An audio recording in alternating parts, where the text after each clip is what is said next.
In today's video, I'll be discussing and explaining the reflex arc.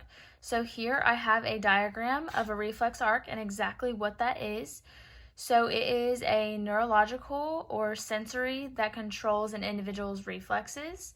And first is a stimulus, which I have labeled here, and that is where it triggers a receptor that is found on the skin, and later it sends electrical pulses to a relay neuron through the spinal cord, which causes the reflex to occur on an individual.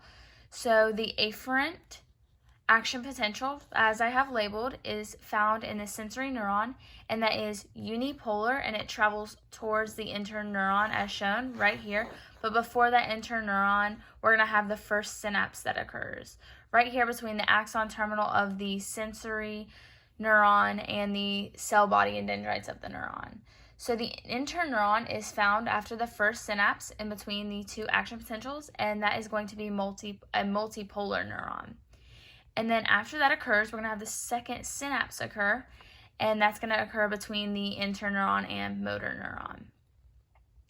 The efferent action potential is found in the motor neuron that is multipolar, and it's going to lead towards the muscle. I have that labeled, the action potential. It's efferent and multipolar. And then important factors of the reflex arc are the efferent and afferent action potentials.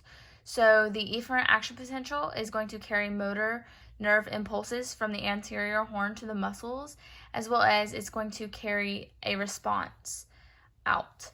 And then while the afferent action potential carries signals from the somatic receptors to the posterior horn of the spinal cord.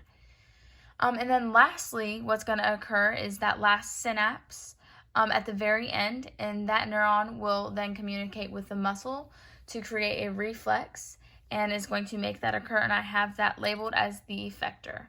So we have the stimulus, we have our first action potential, and then we have a synapse, and then we have that interneuron, we have that other synapse occur, and then we have that next action potential, and then we lastly have that effector and that last synapse that is going to occur.